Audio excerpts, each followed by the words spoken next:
네, 안녕하세요. 저는 어흥 프로덕션 김흥식이라고 합니다. 작년도 12기 청년창업사관학교 전남 지역으로 신청을 했고 선정이 돼서 3월 25일부터 11월 30일까지 사파 과제를 수행했고요. 제가 청년창업사관학교 이전에 로컬 크리에이터 활성화 지원 사업이라고 하는 정부 지원 사업을 처음 준비할 때 이 사업계획서 작성에 대해서 굉장히 곤란했던 기억이 있습니다. 아무래도 대학생 입장에서 뭔가 정말 잘 갖춰진 사업 계획서를 작성해 볼 일이 없었고 이번이 처음이었기 때문에 그 당시에 뭐 유튜브나 혹은 구글링 해가면서 좀 사업 계획서 예시를 찾아보고 또 어떤 내용들이 담겨야 심사위원들에게 어필할 수 있는지 그런 내용들을 한참 찾아봤던 기억이 있어서 또 곧 있으면 2월, 3월 정부 지원 사업 지원 시즌이기 때문에 그래서 저도 제 사업 계획서를 기반으로 좀 사업 계획서 이렇게 작성하면 좀 평가에 있어서 유리하지 않을까라는 점을 말씀드려 보고자 설명드려 보고자 이렇게 영상을 찍게 됐습니다. 그럼 바로 제 사업 계획서 함께 보시면서 설명드려 보도록 하죠. 우선은 첫 번째 페이지 같은 경우에는 어떤 정부 지원 사업들이나 마찬가지이지만 자가진단표가 앞에 붙습니다. 근데 뭐 이 내용은 전혀 중요한 내용이 아니니까 바로 건너뛰어서 다음 페이지로 가보도록 하죠. 어, 일반 현황 페이지, 그러니까 사업화 과제명과 그리고 기업 연혁이나 그리고 정부 지원 사업비는 어느 정도 받길 원하는지, 그리고 너네 회사가 특허 혹은 상표 갖고 있는지, 그리고 이전에 받은 지원 사업은 또 어떤 것들이 있는지, 이런 것들을 기재하는 페이지입니다. 다른 내용은 제가 봤을 때 크게 중요하다고 느껴지진 않아요. 다만 사업화 과제명, 즉 제목이 굉장히 중요합니다. 어, 제목뿐만이 아니라 우리가 그 홈페이지에서 신청 기입을 할 때에도 결국 심사위원 입장에서는 이 제목부터 먼저 보게 되기 때문에 결국 얼마나 좀 매력적으로 이 제목을 다느냐가 핵심이라고 할 수 있겠죠. 너무 길어서도 안 되고 또 너무 짧아서도 안 되고 그러면서 우리 사업화 과제, 우리 아이템을 좀 매력 있게 표현해야 되는 그런 제목을 잘 담아내야 합니다. 여기서 좀 유의하셔야 될 부분은 뭐 기술적으로 엣지가 있는 기업들이 있잖아요. 우리가 뭐 우리만이 갖고 있는 특허나 이런 기술력을 활용해서 이런 아이템 혹은 이런 서비스를 만들어낼 거다라고 하는 사업 계획을 가지고 계신 경우에는 이 사업화 과제명에 그런 기술이나 특허명이 너무 어렵게 들어가는 경우가 있는데 사실 심사위원들이 그런 분야에서 전문가라면 모르겠지만 워낙에 여러 분야에서 들어오기 때문에 그 기술명, 특허명을 제대로 이해 못하는 경우도 꽤나 많습니다. 때문에 그 기술, 특허의 내용들을 얼마나 일반인 입장에서 잘 이해 가능하도록 담아내느냐 이게 이제 제목 지을 때 가장 핵심적인 부분인 것 같고요. 아래 이제 사업비 구성 계획 보시게 되면 이 내용도 전혀 중요하진 않습니다. 다만 우리가 염두에 둬야 될 건 절대로 우리가 신청한 이 정부 지원금 이상으로 사업비가 편성되진 않습니다. 즉 뭔가 조금 현실적으로 혹은 우리가 너무 이런 허황된 계획을 담고 있지 않다라는 걸 어필하기 위해서 정부 지원금을 뭐 처음부터 5천만 원, 6천만 원 정도로 신청하는 경우가 있거든요. 근데 만약에 우리 사업 계획서가 정말 평가를 잘 받아서 선정이 돼서 뭐 실제로는 한 7천만 원, 8천만 원 받을 수 있는 정도의 순위였는데 내가 신청한 게 5천만 원밖에 안 되기 때문에 그 이상으로는 지급받지 못하는 경우가 간혹가다 생길 수 있습니다. 때문에 이왕이면 정부 지원금은 최대한 꽉 채워서 쓸 수 있는 만큼 쓰는 게 좋다. 뭐 이렇게 기억을 해주시면 좋을 것 같고요. 현금 현물 비율은 이 정부 지원금에 따라서 정해져 있습니다. 제 기억에 정부 지원금 7, 현금 2, 현물 1 이렇게 비율이 정해져 있는 걸로 제가 기억을 하고 있는데 뭐 이 내용은 절대 중요한 게 아니기 때문에 정부 지원금을 최대한 어쨌건 내가 받을 수 있는 1억 원 이내에서 가장 높게 기입을 한다라고 하는 정도만 이 첫 페이지에서 기억을 해주시면 될 것 같습니다. 그리고 아래 뭐 지적재산권 관련해서 이 내용에 조금 기가 죽으실 수도 있겠지만 청창사 들어오는 대부분의 기업들이 사실 특허나 상표권 갖고 있는 곳들은 되게 드물거든요. 일단은 예비 창업자들도 들어오는 지원 사업이고 또 1에서 3년 이내 초기 창업 기업들이 들어오는 지원 사업이기 때문에 이 특허를 갖고 있는 기업들이 그렇게 많지 않습니다. 때문에 이 파트가 비어 있어도 뭐 평가에 그렇게 유의미한 영향을 미치지 않는다라는 점을 꼭 말씀드리고 뭐 싶었습니다. 뭐 제가 뭐 심사를 들어간 건 아니지만 제 경험상 좀 그런 것 같고요. 두 번째 페이지로 넘어가서 보도록 하죠.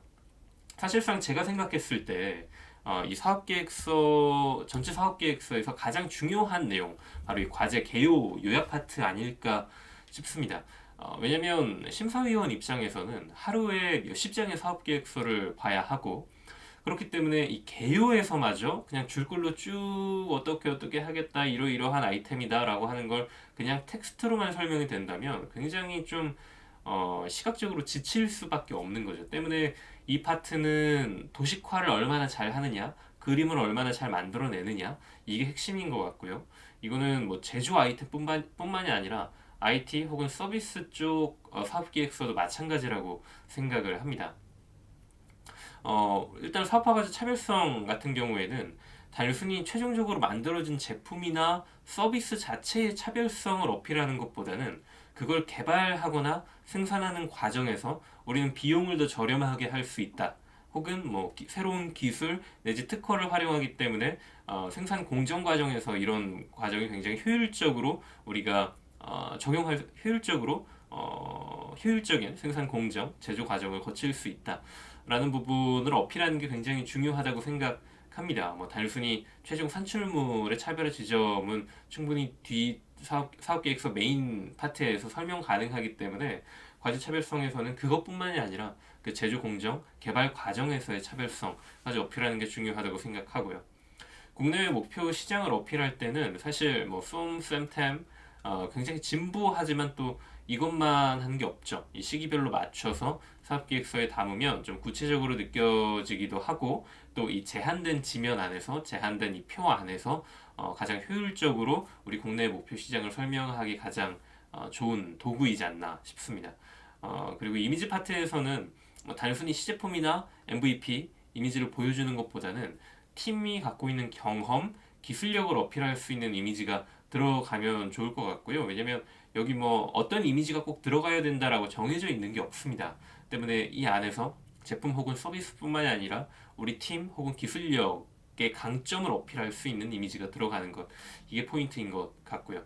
그리고 예비 창업자 같은 경우에도 이 이미지 파트에서 실제로 우리가 단순히 이런 페이퍼만 갖고 있는 게 아니라 분명한 팀을 갖고 있고 또 기술력을 갖고 있고 그렇기 때문에 이 제한된 그 청소년사 사업 기간, 지원 사업 기간 내에 완성된 제품, 서비스를 개발해낼 수 있다라고 하는 걸 어필하는 게 중요하다고 생각합니다. 이미지 파트에서 그런 부분을 좀 담아내면 좋을 것 같고요. 뭐 그런 부분이 좀 애매하다 싶으면은 뭐 과거에 뭐 창업 경진 대회나 혹은 공모전에서 수상한 그런 수상 사진들 이런 것들이 들어가는 것도 나쁘지 않다라고 생각을 하고요. 다음 페이지 문제 인식 파트로 넘어가겠습니다. 사업계획서 전체적으로 제가 좀 일관적으로 갖고 있는 구성은 이미지를 위에 딱 때려놓고 그 아래 설명이 덧붙는 방식입니다. 네, 그래서 보통 뭐 저뿐만이 아니라 대부분의 사업체 운영하시는 분들이 사업계획서를 뭐 이렇게 작성하시지 않을까라는 생각이 들고 이 문제 인식 파트에서는 단순히 시장의 문제, 뭐 소비자가 겪고 있는 불편과 뭐 불안 이런 걸 어필하라는 게 아니라 그러니까 그것만 어필하라는 게 아니라 소비자의 수요가 있고 지불 의사가 있다는 거를 여기서 어필해야 되는 거죠. 그리고 그것뿐만이 아니라 또 그런 수요 그리고 지불 의사를 이미 확인했다라는 내용이 들어가면 뭐 더할 나위 없는 문제인식 파트 내용 구성이 될 것 같고요. 또 그게 단순히 또 텍스트로 제시되는 게 아니라 구체적인 수치와 함께 제시된다면 더 매력적일 수 있겠죠. 네, 그래서 문제인식 파트는 단순히 문제나 소비자의 불안, 불만을 기재하라는 것이 아니라 소비자의 수요 그리고 지불 의사가 분명히 있다라고 하는 점을 어필하는 게 문제인식 파트의 핵심적인 내용이다라는 점을 기억해 주시면 될 것 같습니다.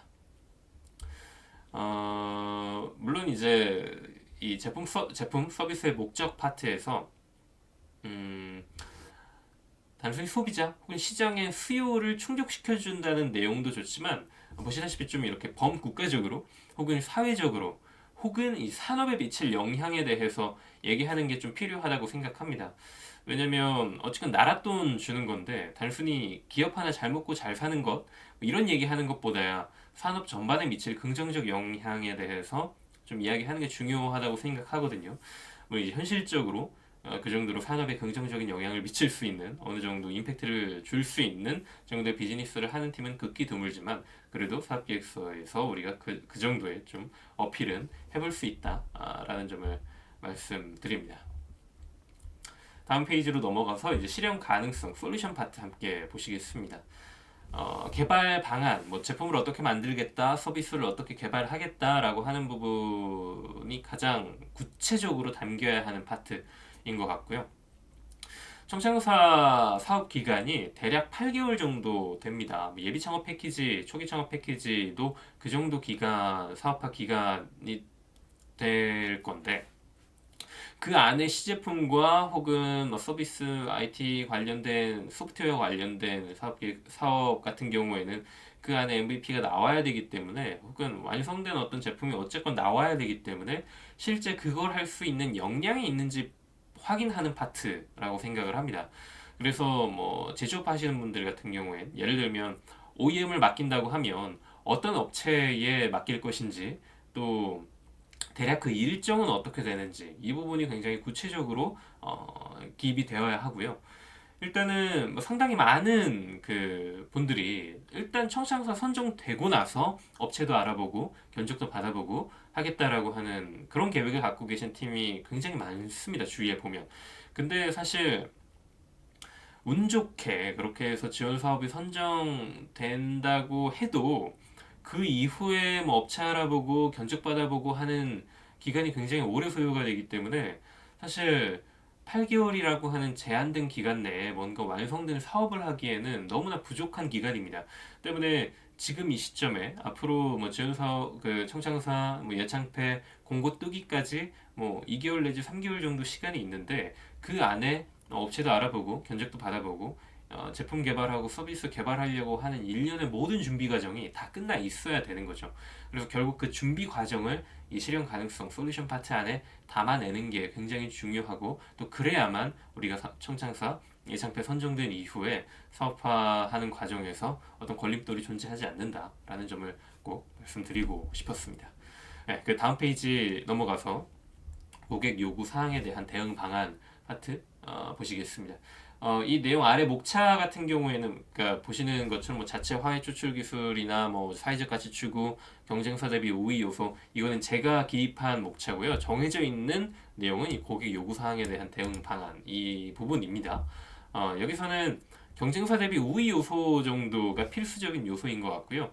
나머지 목차 혹은 제품 그리고 서비스의 이 수요층에게 어떻게 어필하겠다라고 하는 대략적인 계획이 들어가면 됩니다. 소위 이제 PMF, 프로덕트 마켓 핏이 분명히 존재하는 제품이고 이미 설문조사나 자체 시제품 조사를 통해서 검증까지 해봤다. 이런 내용이 들어가면 가장 좋겠죠. 그래서 이 파트는 뭐 내용이 정해져 있는 거, 어떤 내용이 들어가면 가장 매력적이고 뭐 심사위원에게 분명하게 어필할 수 있다라고 하는 지점이 좀 불분명한 파트이긴 합니다. 때문에 본인 제품 혹은 서비스의 수요층 그리고 시장의 흐름 이런 것들을 잘 파악하셔서 어떤 식으로 어필하겠다라고 하는 점, 네, 이 정도 고민을 해주시면 될 것 같고요. 그 다음 이제 성장 전략 파트 함께 보시겠습니다.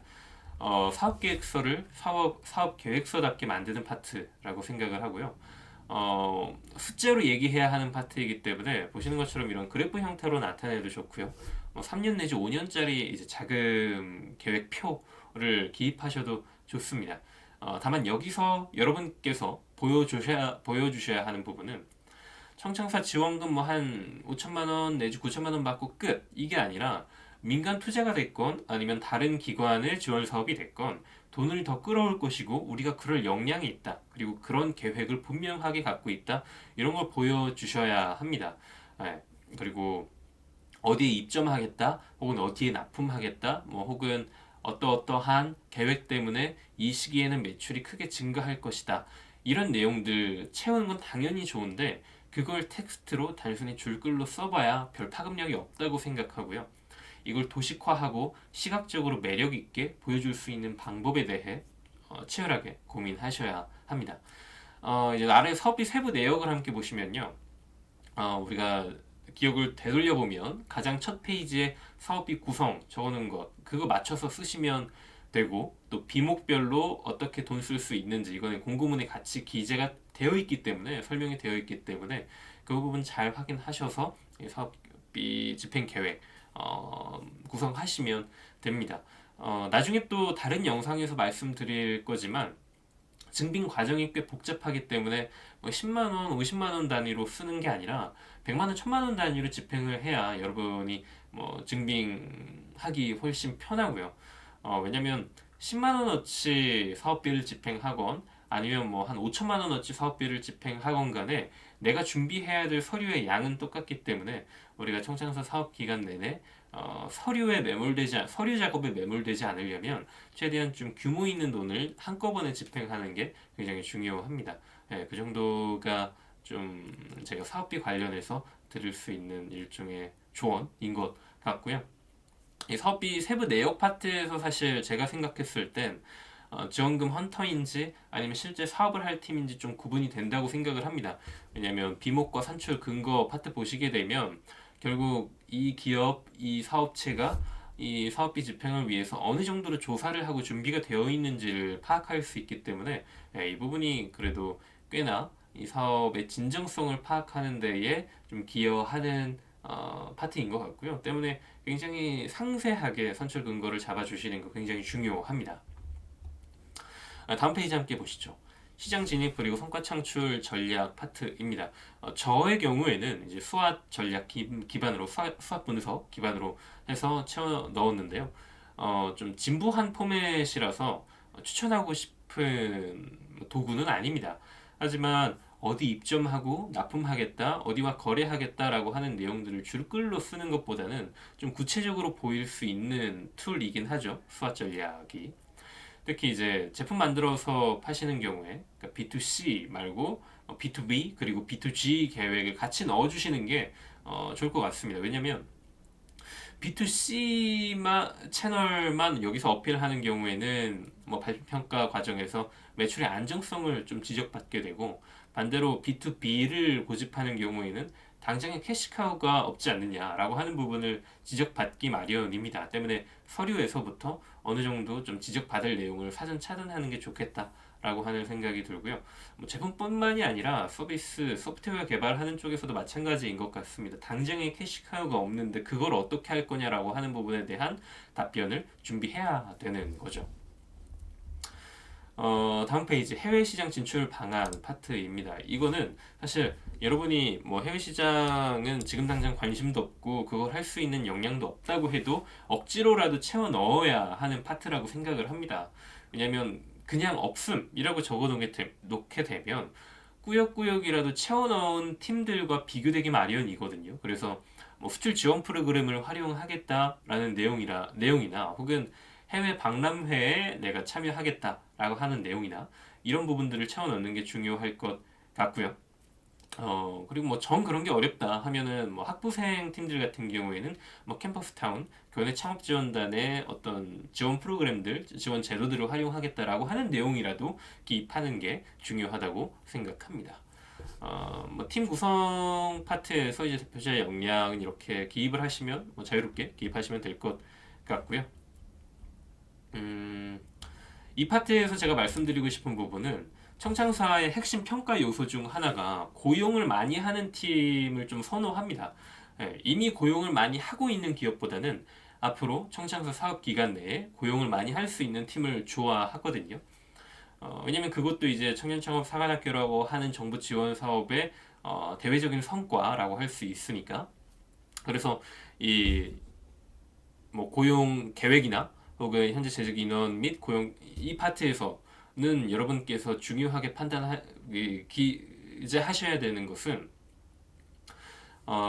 내가 목표로 하고 있는 우리 사업체가 목표로 하고 있는 목표 채용 인원의 최대치를 기입하시는 게 중요합니다. 뭐 그렇다고 해서 뭐 마냥 뭐 10명, 20명 이렇게 쓰라는 게 아니라 어느 정도 현실성을 고려하는 상황에서 좀 4명 내지 5명 정도 우리가 고용할 계획을 갖고 있다라고 하는 걸 이 파트에서 어필하는 게 굉장히 중요하다고 생각합니다. 뭐 실제 뭐 중간평가나 사업화 과정에서 너네 목표 고용 인원 못 채웠는데 채워야 되는 거 아니냐라는 식으로 지원기관에서 뭐 이 지원 기업을 뭐 이렇게 쫀다거나 압박한다거나 하진 않거든요. 때문에 이 사업계획서 안에서는 내가 이만큼 고용하겠다, 한 4명 내지 5명 고용하겠다라고 하는 부분을 어필하는 게 굉장히 중요합니다. 네, 그래서 그런 부분을 좀 강조드리고 싶었고, 이 업무 파트너 현황 및 역량 기입하실 때 예비 창업자 입장에서 좀 기재하기 난감한 부분이 있을 것 같은데요. 그렇기 때문에 이제 서류 지원하시기 전에 시제품이나 MVP 제작에 대한 계획이 다 마무리되어 있어야 한다는 점을 거듭 말씀드립니다. 네, 그래서 이 기업과 이런 부분들을 거래할 거고 협력할 거고 이 정도 역량을 갖고 있는 기업이다라고 하는 내용들 기재하시면 되겠고, 학부생 창업팀이라면 교내 창업 지원단이나 캠퍼스타운의 내용이 같이 들어가는 것도 뭐 중요한 부분인 것 같습니다. 네, 그렇게라도 표를 채워 넣는 게 중요한 파트인 것 같고요. 다음 파트로 넘어가서 작년의 경우에는 이 사회적 가치 실천 계획이 이렇게 마지막 페이지에 들어갔습니다. 올해 양식은 어떨지 모르겠지만 작년 같은 경우에는 이 소셜 밸류에 대해서 좀 평가하겠다라고 하는 어, 내용이 사업계획서 양식에 담겼고요. 시류를 잘 반영하시면 좋을 것 같습니다. 뭐 예를 들면 코로나 시즌에는 방역 관련된 사회 가치에 전 사회가 주목을 했고요. 이 지원 사업도 마찬가지고 지방 소멸 위기 극복에 기여할 수 있다는 내용도 좋겠고, 현재 시류를 본인 사업 계획과 잘 연결짓는 게 중요한 파트인 것 같습니다. 물론 그 평가에 있어서 이 사회적 가치 실천 계획이 그렇게 유의미하게 느껴지진 않습니다만, 그래도 이 마지막 파트 내용도 잘 채워 넣는 게 중요할 것 같고요. 네, 그래서 사업계획서 내용에 대해서는 대략적인 설명을 다 드렸습니다. 지금 와리즈에서 제가 이 사업계획서랑 뭐 여러 가지 정부 지원 사업이나 창업 경진 대회 그리고 공모전 팁 같은 그런 노하우 내용들을 펀딩을 진행하고 있기 때문에 그 내용 좀 같이 봐주시면 감사할 것 같고요. 빠른 시일 내로 청장사 제가 대략 한 8개월 정도 사업화까지 수행하면서 어떤 부분 좀 장점으로 느꼈는지 또 어떤 부분은 좀 불편했는지, 그리고 그런 청창사 지원 사업이 제 사업에 어떤 영향을 미쳤는지 이런 부분 같이 설명드리는 영상으로 찾아뵙겠습니다. 감사합니다.